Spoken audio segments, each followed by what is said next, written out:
नमस्कार दोस्तों।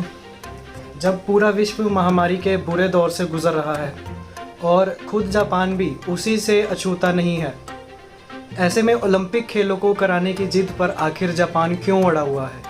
जापान की 60% जनता इस समय ओलंपिक खेलों के आयोजन ना करवाए जाने के पक्ष में है।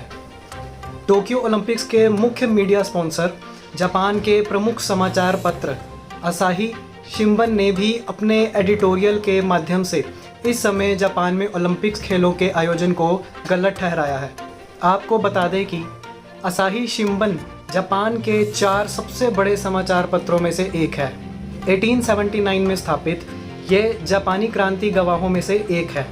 ये ध्यान दिया जाना चाहिए कि जापान की कुल जनसंख्या 12.69 मिलियन है और इस समाचार पत्र के सुबह के संस्करण के पाठकों की संख्या 5.16 मिलियन और इसके शाम के संस्करण के लिए 1.55 मिलियन आंके गए थे। यानी कि जापान की 50% आबादी इस समाचार पत्र के साथ जुड़ी है। A2P TKD न्यूज़ के सभी दर्शकों की जानकारी के लिए हम बताना चाहते हैं कि टोक्यो ओलंपिक्स ओलंपिक इतिहास में सबसे महंगे ओलंपिक खेल होने जा रहे हैं। जापान सरकार ने टोक्यो ओलंपिक्स के लिए अनुमानित लागत 26 अरब यानी 26 बिलियन US डॉलर रखी है। और अब ज़रा सोच कर देखिए कि यदि इस रकम को भारतीय रुपयों में बदल कर देखें तो महामारी के इस दौर में ये अमाउंट कितना होगा? 18 खरब 83 अरब 59 करोड़ 73 लाख रुपए, हमारे किसी भी पड़ोसी देश की कुल GDP का लगभग आधा।